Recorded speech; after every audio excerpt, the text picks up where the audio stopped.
Welcome to the Truckers Radio Podcast. Today we've got Daniel from Florida, and we're going to talk about the Venezuela situation going on and everything that's going on in trucking today.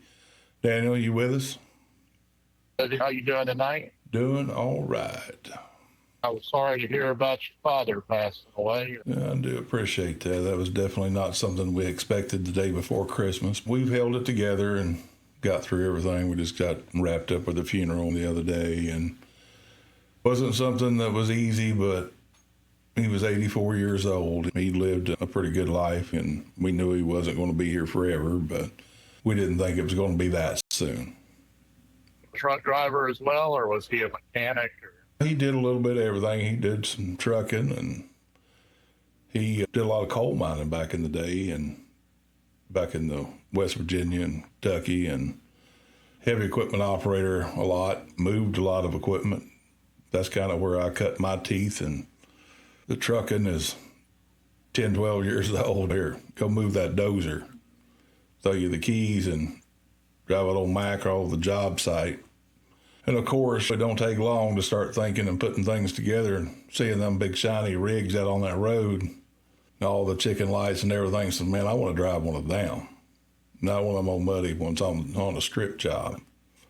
I think for me, it was a young boy in the back of a Volkswagen Beetle going down with my parents down to Florida for summer vacation and doing the fist pump to all the trucks, looking at them big rigs going by. And I said, I want to do that.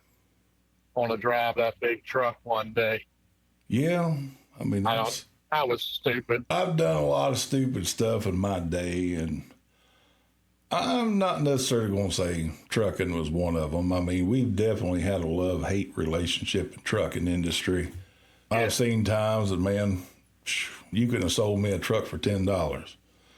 And I've seen times that I couldn't get enough of them and wanted to live out on the road. And there's just something about it, heading out through that desert or across 40 or just somewhere exciting, somewhere new every time, every trip, just waiting for that next trip, looking through the load boards and dialing it in, what you wanted to do and where you wanted to go. Especially, I know a lot of the company drivers don't get to experience being able to book your own loads and go where you want to go and go home when you want to go, and the freedom of being an owner-operator, but there's nothing like it. And when you don't understand that, you really don't understand just how good trucking can be.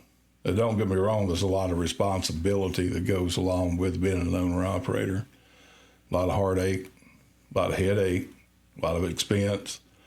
But the stakes are high, but you can make some good money if you learn how to mess with it just right, get all your ducks in a row. Yeah, it's good times, bad times.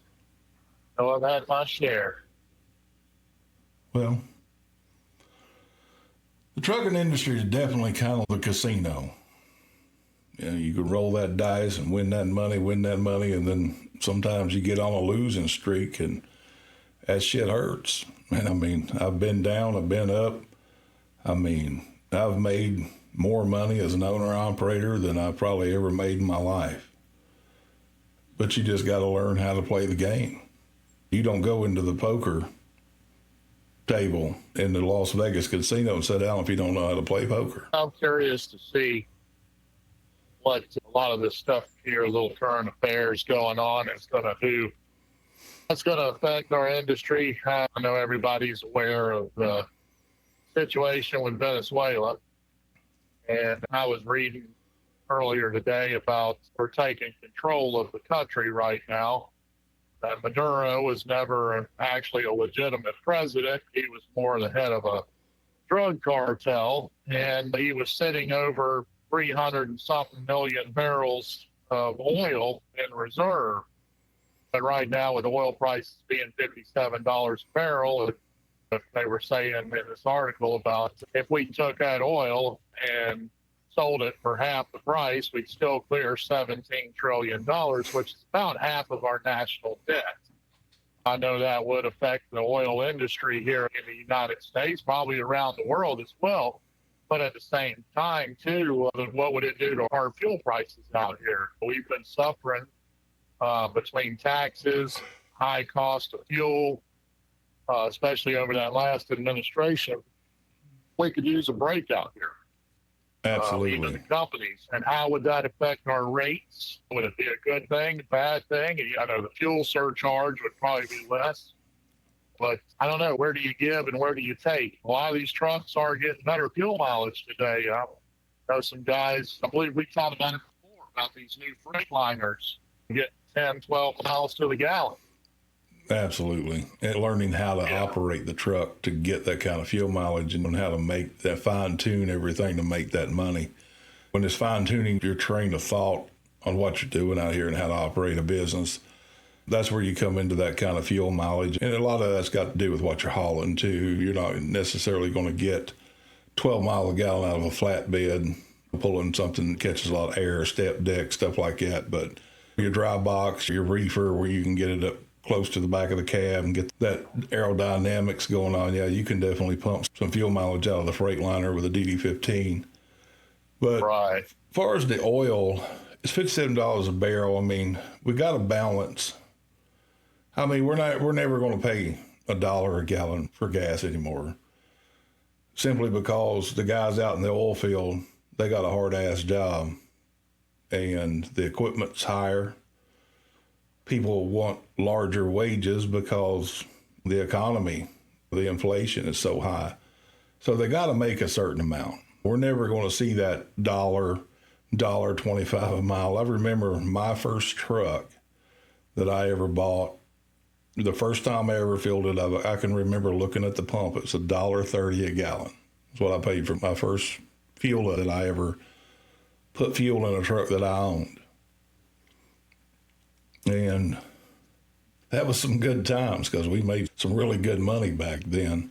Right. Of course, I was pulling chemical tankers and stuff like that. We got a great fuel surcharge, and we made some good money pulling them old tanks on that account that we had pulling.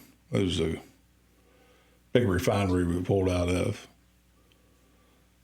You got to have that balance. Oil right now needs to stay at least between probably 54 to 56 $57 a barrel. It could come down a little bit, but there's a limit before you're going to come down to such a degree that you're going to destroy another industry. We all need to eat. We all need to make money.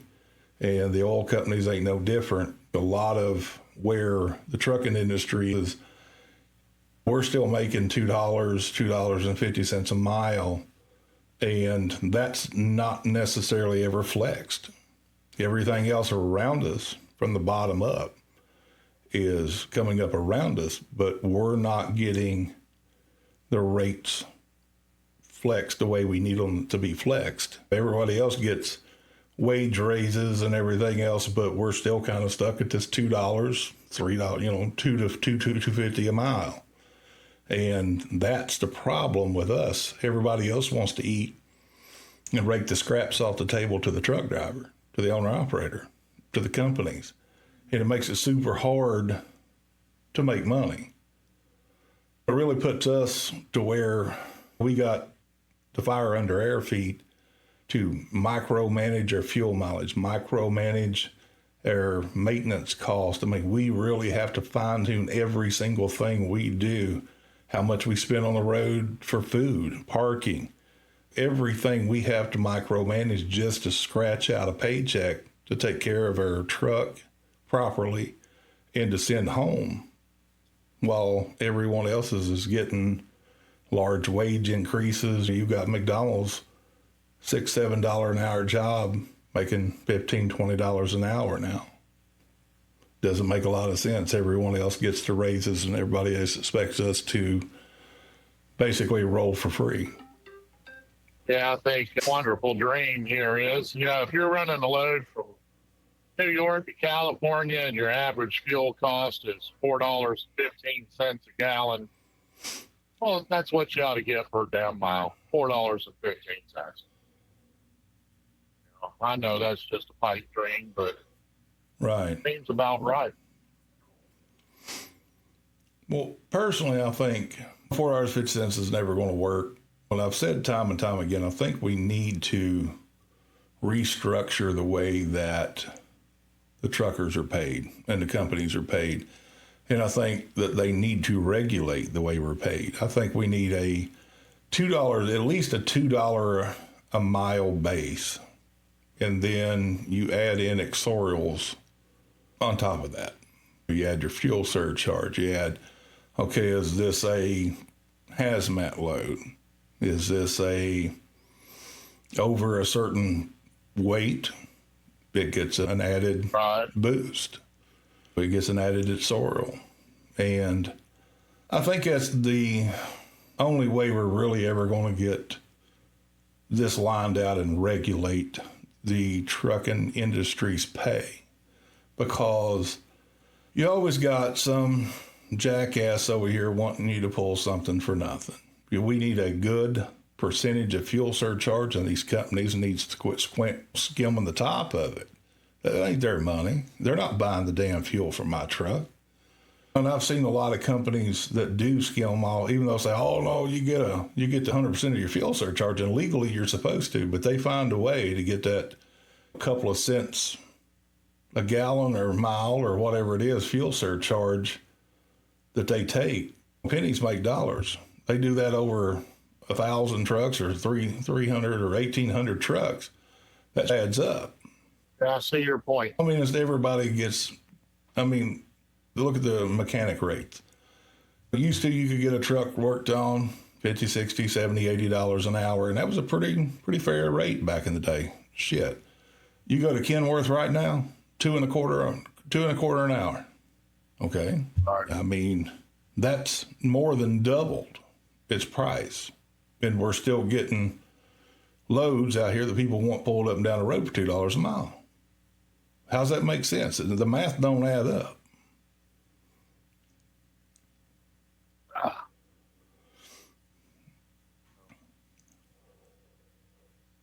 Ultimately, I think we allow it to happen ourselves. Unfortunately, you see the guys all the time, all these trucker pages, everything. Let's organize, let's strike, let's do this, let's just shut down. And it doesn't work, because most everything out here is the companies, mega carriers. Mm-hmm. And they're not going to shut down. They're happy running cheap freight. They're dealing in volume. And they're not paying their drivers anything worth a damn, and those guys don't know any better. They just got their CDL a few months ago, and they're making 35, 40 cents a mile. They're living large, making more money than they ever have in their life, and they're really not making crap. They have no idea at the possibilities. So we allow it to happen a lot. I think we're in a lot more control. I mean, we all have heard the stories and the what ifs, how long would it be if we all shut down for 3 weeks? The shelves are empty. There's total chaos. The government would cave in, maybe come crack down on these brokers. But the truth of the matter is, if we did it, we stuck together, and we could make a change.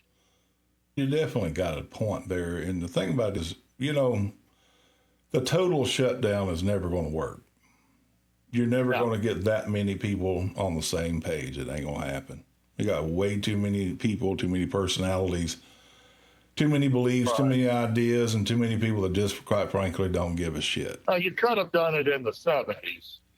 Even if it was done in the 70s, it'd need to be re-overhauled now any damn way. Because, nothing ever sticks together.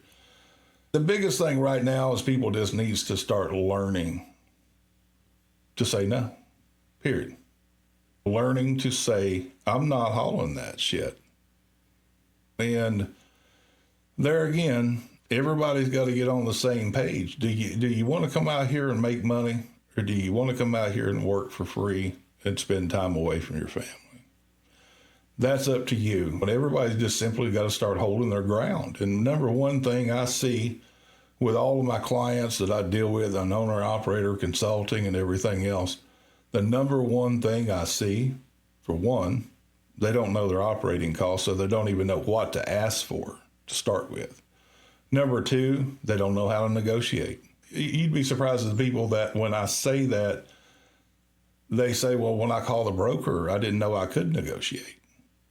I just thought that was the price. And I'm like, well, they're always going to lowball you, period. There's never going to be a broker that says, man, this is just every dollar I got in it right out the gate, because he's used to being negotiated with. So he is never going to come off with his whole hand of cards right out the gate, period. That's just not the way that works. But when you say, okay, give me the load, is he going to argue with you? Hell no, he's not going to argue with you. He's like anybody else. He's going to make his money. I mean, if somebody called you up and said, hey, man, I got this hot load here. I'm going to give you $10 a mile. You going to argue with him? So, no, man, that load ain't really worth $10 an hour. I'd take $5. Hell no, you're not going to say that. You're going to say, yeah, all right, where do I pick it up? Send me the rate comp. You're not, and that broker ain't any different than you. He's got a job and he's got a family to feed just like you or anybody else. But we all need to work together and find some common ground to stand on here and bring the rates up. And people say, oh, the brokers drive the rates down. I wouldn't say they're wrong in some cases, but not always. Your customers really control that rate, because they put the squeeze on that broker. They tell him, hey, this is what I'm paying. You figure it out. You find me a truck. And then they get mad when they get a truck in there with 3 wheels on it. Well, I thought we'd get a way better truck for this. Well, okay, you're paying $1.80 a mile. What the hell do you expect to get? I mean, you can't have, you're not going to get a 389 Pete sitting in there with shined up chrome wheels on it for $1.80 a mile. Maybe TMC or something, but you ain't gonna get no owner operator in there with all the wheels on his truck for $1.80 a mile that at least knows what he's doing. Right. But, the biggest thing is just education. I try to educate as many people as I can. Stop hauling the cheap freight. It don't do you any good, and it damn sure don't do me or anybody else any good, because once that customer gets it pulled for $1.50 a mile, they ain't ever going to want to pull it for nothing else. They never want to pay nothing else. And to get them to pay more money is just, they'll fight everyone tooth and nail, because there's always that one truck in their mind that's going to do it for what they did it last time. Right. It's just trucking, owner-operator suicide. That's all it is. And the thing that just gets me the most is, how in the hell can you go out here, buy a truck, buy a trailer, get your own authority, and not know what it costs you to drive that truck down the road? I'd really like to know that. Don't make a lot of sense. There's a lot of them out here. But that's the first order of business, if you ask me, is educating people, educating themselves, teaching them, hey, you can't haul this for that. You think you can, but when you get done with all your expenses and everything looks good on paper until it comes out in reality. I always tell people, it looks good on paper, add 25%. That's what you got to have, because it never works that way. Never. But the biggest thing with the rates and stuff like that is we got to learn to ask for more. Closed mouth don't get fed. If you don't ask for it, they ain't going to give it to you. And that's definitely where we need to start, because all this getting together, we're going to shut the country down, that's never going to work. If you want to, as a whole industry, it's a whole lot easier just to ask for more money, hold your ground. Everybody start learning what it costs to operate a truck. And these big companies that running on volume's not working anymore. Look at them. They're dropping like flies. That ain't working. They're having to ask for more money too. I'm sure they probably fired a few sales guys that goes out and does their accounts and everything. They've had to sharpen their pencil. They're not any different than you. They got to make money also. See, they've got drivers that's asking for more money than they should be. We need more money. Because, I mean, after all, what does it really cost to be a truck driver? What's it really cost to live on this road as a human being? Away from your family, birthdays, anniversaries, doctor's appointments you don't get home for. Not to mention the stress that you live out here on a daily basis. Where the hell am I going to park tonight? How much is it going to cost me to park tonight? That's the big question. By the time they get done with you, what does it really cost? I mean, the industry eats up probably 35% of everything you make, if not more, before you get it home. So what does it really cost to be a truck driver? And start asking for more. Just like that, if it looks good on paper, add 25%. We're, as a whole, we're going to have to start knowing our worth. Just like we have to know what it costs to operate that truck, we got to know our worth. It's like McDonald's workers. They say we're worth $15 an hour, and they got it, didn't they? They raised enough hell. They got it. But see, we don't do that. Yeah. And I think, remember to put a straw in the bag or give you some napkins. Well, you're right. But we got to learn to know our worth and quit letting the industry tell us different, because the industry does like to put their foot on our head and make us feel like third-class citizens, and that's bullshit. Right. But we got to learn our worth, because if it wasn't for the sacrifice that we make, where would everybody be?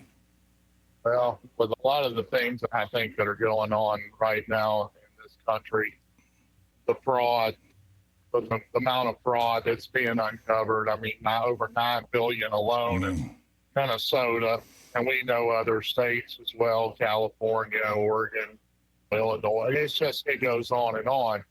It's the amount of money that's wasted, and it comes out of the taxpayers' pockets. Usually the middle class, the blue-collar workers are covering the bills. It affects every industry, including ours especially, because we're the one industry that keeps everything going. You've heard the old adage, there's no trains that pull up behind Walmart. It's trucks. One way or the other, it may go on a train, it's going to end up on a truck, and then it's going to end up in a dock somewhere, whether it be a store, the warehouse, a distribution center.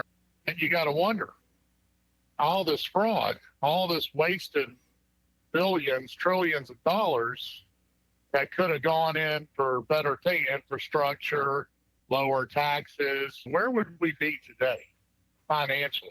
We wouldn't need those $15 an hour McDonald's workers. We wouldn't need those $3, $4 a mile loads, all the ice, and we wouldn't be paying $200 and something an hour for these mechanics.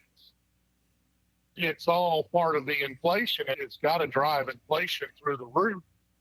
And where does it all trickle down to? I mean, the consumer, the working man, and it's just a never-ending cycle. Most definitely. I mean, it's the trillions of dollars, like you talked about just a minute up in Minnesota. That has just got me. I keep asking, where's the handcuffs?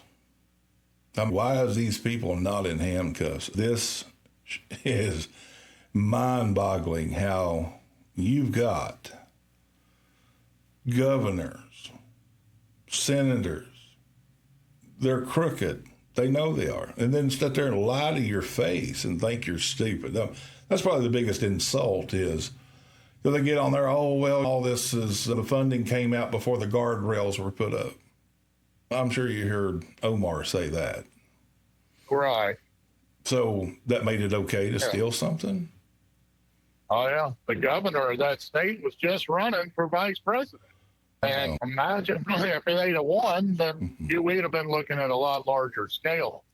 I saw an interesting article about this. I think it was $2.4 trillion were taken in on taxes last year, and $1.5 trillion were given away to other countries, projects that fund illegal immigrants, things of that nature.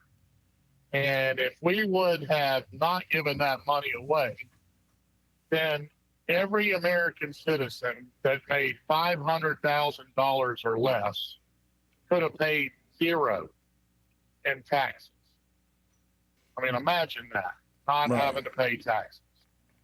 What could I do with that money? I could put it back into the economy. Yeah. Instead of Without a spending doubt. $3,000 for Christmas, I could spend $6,000, and I could go do that Disney World vacation that cost $4,000 or $5,000 for a family to go do. I could spread that wealth a hell of a lot better. Oh, without a doubt. The thing about it is, too, is what the hell are we still giving all these countries all this money? You know, a lot of the stuff that they say they're sending money over, they found that was just bogus accounts set up for money laundering to come right back into some of our people in government's pockets. And I'm not going to get into naming any names. I'm not necessarily the most political person, even though I have my views and I don't like voicing them on the show. But right's right and wrong's wrong. And when my tax dollars are gave away to other countries, and this is anybody that knows me knows that I am a huge veteran supporter, period. Those people, they put their life on the line all the way back from the beginning of this country, Vietnam, all of these different wars and stuff. I do have a son that is a sergeant in the military, and he's also a police officer. He's a first responder. So I have all the respect in the world for military, police officers, firefighters, all that. I mean, without a doubt. It's just simply amazes me how we're giving trillions, not just a couple of 100,000. We're giving trillions to other countries and embezzling trillions of dollars back into the pockets of supposedly people we put into office to operate our country. And you drive by and you see a veteran living in a damn tent. That just, I don't under, they should never be a man or woman that served in the armed forces that should go without anything. They should have anything they need. And you know how many veterans fall short of with PTSD? They lose their mind because they don't get the help. I've got a friend of mine right now. He calls it going dark. And a lot of times you don't hear from him for a week or two at a time. He's going dark. He was in the Marines. And that's when he gets suicidal, and he'll tell you, I don't always know that I'm not going to do something stupid. I'm not going to come out of this. He said, it depends on if I can win the battle or not, whether I get it out of my head or out of my system before I come back. And a lot of people just, they never understand the hell that they live in these deployments and war zones and everything else. But they come back to their country and they get to live on the street. Nobody wants to hire them because they got PTSD, they got issues, and they come back, their wives has done ran off with somebody else, and the ultimate sacrifice. But they live on the damn street. 9.2 billion just in Minnesota alone. How many homes could that have built for these homes? How many? I was just on a home break there and watching TV late one night. There's the commercial with the country singer trying to raise money, asking for donations to help remodel these homes, make them livable for the handicapped soldier, wheelchair accessible homes, things like that. And I'm sitting there. Next thing I know, I'm watching the news, and it's Tim Walz, it's 9.2 billion, Somalia, chairs, this and that. I'm sitting there thinking, we wouldn't need that commercial. We wouldn't have needed that commercial.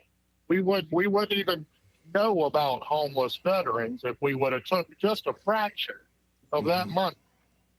I'll even be conservative. $1 billion could have housed every homeless veteran, could have probably remodeled every house that there is for a handicapped veteran to make his life easy, more accessible to things. And it's just like, what is going on? I don't care if you're Republican or Democrat. How can you not see the absurdity of what is going on? How can you not be angry when you're at you're filling up your little Prius at the fuel? I don't care what you drive for going to a gas station, unless you're driving an electric vehicle. And that's a whole different argument there. But when you go to the same, the Republican goes to the same cashier line as the Democrat does.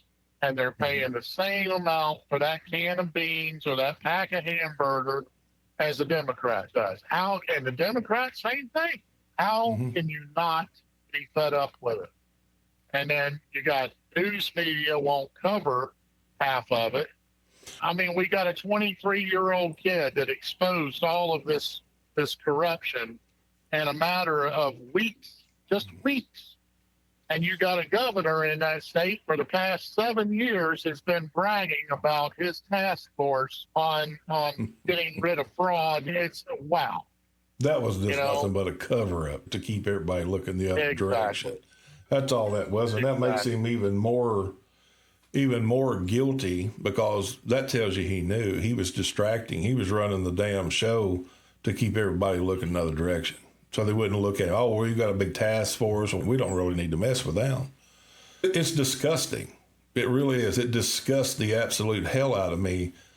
All of this money, of taxpayers' money. We work hard for that money that they rip out of our paycheck every week or every year, every quarter. That shit hurts. I've seen it many a times. I had to send that check when I needed to set a damn drives on my truck. But no, that some bitch has got to be paid. Right. You know, the IRS isn't there filling your broker in that load. They're not there helping you negotiate. They're not there at the TA or the Petro when you're trying to buy tires for your truck, get back on the road. But they sure as hell, they're there on your payday. When you get your settlements, they're right. They're the first ones there. And the thing about it is they say, oh, well, you don't have no say-so. That's tax money. Yeah, you're right. That's our damn money. And I love how these politicians all want to say, oh, well, you can't come here. Like that thing on the Capitol building. Oh, they breached the Capitol building. That damn Capitol building belongs to we the people. Period. Right. They have gotten themselves way out of control on who they work for. They need to recognize, and they need to be told who the hell they work for, and they need to be showed. And I think the biggest thing with this right here is they have basically created an empire out of being a politician. That's where they got to put term limits, period. I don't give a damn. That's what Republican, say. That's one whatever it may be, you need term limits, because that's going to bust up this party. That's going to bust up these people that's in there for decades and decades, setting up deals and under the table and inside trading. You go in there for $175,000 a year job, and all of a sudden you're worth $300 million. The math don't add up, man. The math don't add up, and we need to do something about it, or at least get behind some people that is trying to do something about it. I think we've got things going in the right direction. I know we've got a lot of pissed off people, a lot of people and everybody's got a right to their own opinion. Just like I got a right to mine, you've got a right to yours, they've got a right to theirs, and everybody's got a right to their own opinion. But when it comes all down to it, we're all we the people. I don't care if you're blue, you're red, you're in the middle of the road, or wherever it is you may be. I don't care if you vote however. We're all we the people. It all affects everyone, period. And if you want to drink the Kool-Aid and believe things that's not the way things are going, they found a building in Dallas. They had bought this building. I feel like they give $200-300 million to this building. And they were steadily sending so many million, I forget exactly what it was. I don't know the exact numbers. Don't quote me on that. But they were sending millions of dollars to this building like it was operating cost. There wasn't a single desk in this building. And had been doing this for years. But where'd the money go? I mean, I don't understand why we don't have handcuffs. Because they know That money had to go to some. I mean, why can't they follow the digital trail? I mean, it's got to go to somebody. Somebody's receiving. The Pentagon just failed. It's 8 years in a row on it. 8 years in a row. Can't explain where all the money's gone. But you know, this money don't belong to them. We all, as we the people, we put this money in a pot called the IRS.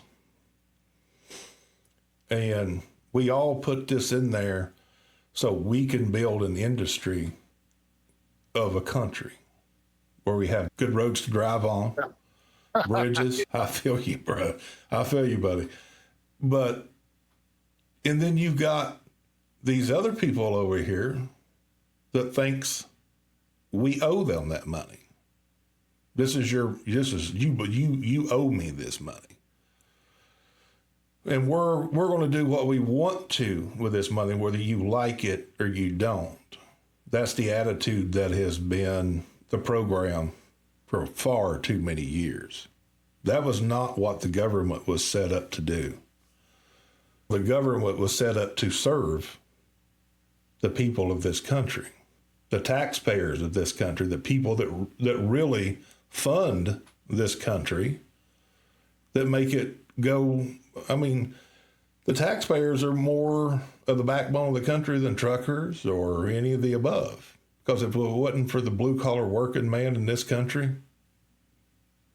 it damn sure would collapse. And we've been overtaxed so many years. I mean, you pay taxes on everything you got. Time and time again. I mean, it makes you sick. You pay taxes when you make the money. You pay taxes when you spend the money. You pay taxes when you buy a house. And then you pay taxes on that house every single year after that. And you're just taxed on top of tax. I mean, if you really figured up the percentage of tax that you actually paid out of every dollar, I guarantee you probably pay about 60%. 60 cents to every dollar that you earn in taxes by the time it's spent, and whatever it is you've bought, the taxes is paid on that. All right. You pay taxes when you make it, and when you spend it, and if you buy something with a residual tax debt on it, add it up. You at least 50 cents to the dollar, if not more. We've been taxed to death, and it's this modern day slavery, period. I'll say it. It's modern day slavery. They have let these countries for years on end, the shittiest deals you could ever do. We paid them tariffs, but we didn't get no tariffs back. They had a free-for-all. And sure, they got pissed off. We paid them tariffs on things we sold them as well as things we bought from. Right. We were good on tariffs. And then they get pissed when you say, get your hand out of the cookie jar. You know, they get mad when they say, get your hand out of the cookie jar, because nobody wants to lose their free ride. Hell, I'd be mad. If I had my hand in the cookie jar and you told me to get your damn hand out of the cookie jar, hell, I'd be mad too. Because now it's like, shit, there goes all my damn play money. Because them damn chrome lug nuts I wanted, damn hubcaps. But you know, that ain't the way things work in the real world, though. We should be collecting equal tariffs. You want to pay us tariffs, charge us tariffs? Well, we're going to charge you tariffs. That's the way it works. And they can get mad. Everybody wants to feel sorry for Canada. Oh, he's cost us so much business, this and that. Well, that's the price that's got to be paid for bad business sometimes. When bad business deals are made, it costs people money to write them. Right. And sometimes when you got to write something that's been wrong for so long, you're going to have some discomfort. Not everybody's going to like it. But in the long run, what's it going to do for our country? They're talking about if we could get the tariffs right. And a lot of people don't realize a lot of the tariffs is going to bring companies back to this damn country because they don't want to pay the tariffs. That was the whole reason they ran over there to start with. Well, common sense would tell you. Well, they avoided the tariff, but they also get to turn around and charge tariffs to send our products right back to us. Right. So, But the common sense would tell you, hey, you bring more industry to this country. What does that do as a whole for this country? It strengthens our infrastructure of who we once used to be. We used to be probably one of the most self-sufficient countries in the world. And they've slowly but surely took a lot of that away from us in the name of making money. And I'm sorry, but some of these auto manufacturers that take those factories and move them to other countries and then have the audacity to bring that car back here and say, hey, come and buy my car. That's pretty ballsy if you ask me. yeah. You take our jobs and then try to sell it back to the guy that ain't got no job. Oh, but then the charge of tariff to send it back over here, too. Oh, yeah, exactly. People sometimes just don't know how to get out of their own way. And I've heard a lot of pushback, a lot of slack back over the tariffs. If they'd sit down and wait a minute, and they don't even think, there was a little thing going around when we were shut down for how many days on the government shutdown. Where do you think that a lot of that money came from that went out anyway, that still supported our country? Paid the military. I mean, not everything got paid, but there was a lot of stuff that kept running, and it was money from the tariffs. What do you think that would have happened if we didn't have that? Well, if you remember, the left was screaming how tariffs are going to bankrupt our country. It's going to destroy our industry, our trade, everything. No, it actually made it better, and we did $33 trillion in tariffs the first year. $33 trillion. Did you see the economical growth the most in multiple years? Was it 4.5%? Yep. And everybody says, oh, Lord, we're in bad shape. We're in bad shape. This is the largest growth, and this is the first year of this presidency. Right. I'm not. I'm sitting here buckled into my seat, waiting to see what the rest of 3 years is going to look like. You've heard me, and we've had a discussion before with some other fellows on here, and I said I agree that there should be a tag, like a 5% across the board. Not anymore. Not after all the fraud that's being exposed and everything else. We could go back to what we did before income tax, tariffs. Mm-hmm. Tariffs, and look back then, we didn't have that much. We weren't, what did we have? Timber, rock, tobacco. Right. We weren't a superpower at that time. We feed the world. Mm-hmm. Russia, China, they depend on a lot of wheat from us. We have more oil than any country there is, including all of Saudi Arabia. We have it all, the resources here. Mm-hmm. We buy up other countries. When their resources are gone, we're going to have it all. And these tariffs, we could do away with the IRS, do away with income tax altogether. I still agree with sales tax. You do local government, it can help. I'm not saying we go to 5 cents on the dollar on the sales tax, but that's where it's extra money. That's less than the federal government has to kick in. Well, even if it was 6%, even as I live in Kentucky, we pay 6% sales tax. I would be fine with that, as long as they would take the tax every year off my car, my house, and do away with the income tax. I'll pay 6%. It doesn't bother me now. Right. And I think do away with the state tax. Just do sales tax. I mean, honestly, if you really want an equal play field, your sales tax is probably your most equal play field across the board for the good, the bad, and the ugly. Because you could do away with state tax, income tax, all that, and everybody says, oh, well, the rich never pays taxes. Okay? So let's think about this. If we had a sales tax that was, say, 9.25%, that's what we used to pay when I lived in Nashville. They didn't have any state tax, so they made the sales tax 9.25% in Davidson County. That really wasn't that bad a deal, because at that point, we could see where this guy over here making $500,000 a year, and he wanted to go out and buy himself a new Mercedes, he's going to pay his fair share of taxes like everybody else because he chooses. Right. He makes way more than everybody else. Well, he's going to pay a few more taxes when he buys that Mercedes. Now, me over here going to buy my damn Chevette, I'm going to pay a little less taxes. But you pay the taxes on when you buy it. But see, down there, they didn't charge you taxes like that every year on what the car was worth. Like here, you have to pay taxes on your car every year based on its value, especially if you have a new car. Right.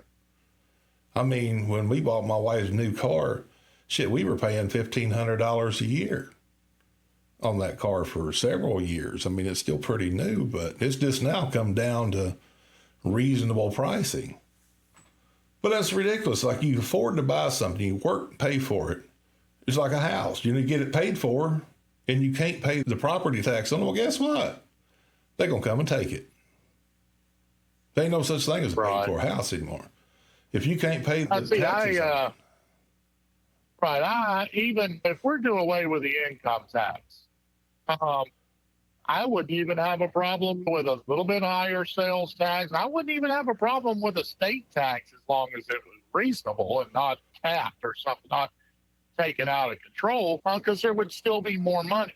And now I know that one of the proposals that's on the table, Trump, with this beautiful deal of his, like no tax on the interest. You can deduct the interest, actually, on an American-made car. I kind of think it should be on all cars bought in America because, I mean, I drive a Toyota Tundra. Where was it made? Probably here in America. If the parts are made over there, it's all assembled over here or vice versa. You can look under the hood of a Ford truck and you'll see Japanese parts under there. So it should be across the board on auto vehicles. We're getting sales, the dealerships are getting sales tax. It's going in. There's enough money there. And the states, it's funny, the states with state tax. I live in Florida. There's no state tax, but our infrastructure is pretty good. Roads are, considering that they're built on sand, a sandy base. We do bring in a lot of red clay from Georgia, a lot of gravel, things like that from farther north to build the structure for these roads, but they're in pretty damn good shape compared to somewhere like Indiana. Oh my God. South Carolina. I don't even want to talk about Indiana. So, I think I lost a few parts off my truck in Indiana last time I was there. Yeah. That state's absolutely ridiculous. That is. And you're right. I don't care to pay state tax, but that shit's got to be capped. If they do away, because how these people, do like the federal. Exactly. They smell money, they start itching. It needs to be capped, period. Across the board, federally controlled. This is all you can get, period. This is your sales tax. This is your state tax. Learn to live on it. If we're going beyond our means there, then maybe we don't need this new, whatever they want. We just need to keep it simple. Well, and the thing about this is it's not like these states don't get federal funding, and they would receive that based off of the tariffs that we have in our country. And I think we need to stop forking out and being every other country around the globe's baby daddy. America is not everybody's baby daddy and come to the rescue and prop everybody up. I'm sorry, but how many countries do you think would send us money and prop us up if we were in trouble? Not a one. In fact, when we do cut them off, they scream racism and that's a violation of some treaty or something somewhere. It's like, where is it written that we have to support everybody? Right. On a smaller scale, like I said, I mentioned I live in Florida, and there's a lot of development down there. Florida is growing. I live in a small town, Green Cove Springs, south of Jacksonville, and it was all wooded farmland, and of course it's being overdeveloped. And I kind of like it to a point, but I also like the scenery, the land, the openness, the wildlife. And now they're calling them agribuds. Well, I'm watching the growth into my community. And I'm also watching my property tax go through the roof. And it's all so that they can build these new developments. So here comes D.R. Horton KV Homes, all these developers, and they buy up this land, and then they expect us, the taxpayers, to pay for those water lines. And the city is charging us more in property tax so that they can go run those power lines, which that should be like electric or JEA. Not really, because I got a friend of mine that he's a big time good contractor, and he builds huge developments. I think the last one he did, I think he did 700 houses in this development. They have to lay, once they get to that private sector, it is not up to the city to pay for that. I'll tell you what's happened here is whatever the builder has came in and he's cut a deal with the city and says, hey, if you guys will cover 40% or 50% of the utility cost on my project, we're going to come in and build all this stuff. Well, the city's like, oh, yeah, well, not a problem, because they're looking at all these dollar signs they're going to get from each and every single one of those houses, not to mention right, exactly. the people that they bring in there, and then they flip it around and throw it back on the people that lives there to pay for it. That's what's happening right there. See, the city covers the water lines down the main roads, but once it goes into that subdivision that they're building, that's all the builder there. Actually, that's on him. The city's looking at it as like, hey, look at the revenue we're going to bring in if we lay these water lines, cable and power and all that to reach this development, but we're going to charge you guys over here for that. Well, they're the ones that cut the deal, not you. So why the hell are you paying for it? That's shady business. And look at the money. There's going to be 50, 60,000 people in the next couple of years just within a few miles of where I live. That's extra revenue coming in every time somebody goes to McDonald's, every time somebody stops and buys a pack of cigarettes at the convenience store. That's sales tax. Tax goes directly to the city, to the state. So what do? Oh, let's cut a new toll road in here. A toll road. Why? Why do we need a toll road? We got all these people coming in. They build stops along the way, build gas stations, build Walmarts, build whatever you got to build, so they'll stop and shop and create tax dollars. There's your toll. That'll pay for your road. Well, I think don't let the developers pay it all boils down to we have been put into a situation by our government. Our government has developed. And I ain't going to even say all the government, because a lot of it is your lobbyists and your big corporations has devised this lifestyle that we are put in as modern day slavery, period. It is all about keeping you making and spending and them receiving tax dollars. When Biden was in, they did everything they could do to run the inflation through the roof. A lot of people don't realize why they had the border open. There was several different reasons of why they had the border open. We're not going to get into all of those reasons, but when you flood a country with 30 million illegals, you destabilize its supply and demand. What causes price inflation? Supply and demand. And they did that on purpose. And they did that for money. When you're embezzling money and you need more tax dollars to embezzle to pay off more and more people and fund more projects and more bullshit, you got to figure out how to get more money out of the people that pays the taxes. And that's you and me. So naturally, they're going to kick the hinges off the door to the border. We're going to flood this country with illegals, destabilize its infrastructure, and what happens then? Now, all of a sudden, we got a beef shortage. Now, all of a sudden, we have baby food shortage. And, let's send the FDA over there to close that baby food factory down for a little while and cause a big shortage.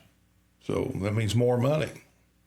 Anytime you destabilize a country's supply and demand, you create a massive influx in inflation.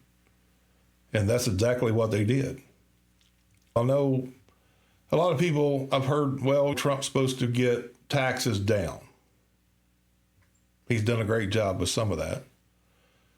And then they all say, okay, he's supposed to get the inflation down. Well, that's a little harder done than said. For all the people that thinks it's going to go back down to the way it was before 2020, that ain't going to happen. For that to happen, we would have to take all of the wages that McDonald's workers, everyone, I don't think there's too many people out here from 2020 to 2025 did not receive a pretty sizable increase in their wages, making money. Except for truck drivers. Except for truck drivers. And then even some of them even did. UPS got a real handsome little raise, and they're but I'm talking about real drivers. A lot of the auto workers. That would have to be reversed all the way back to what they were making 2020, because it costs money, and that's not going to happen. So there's going to be a degree of inflation that's never going to go back.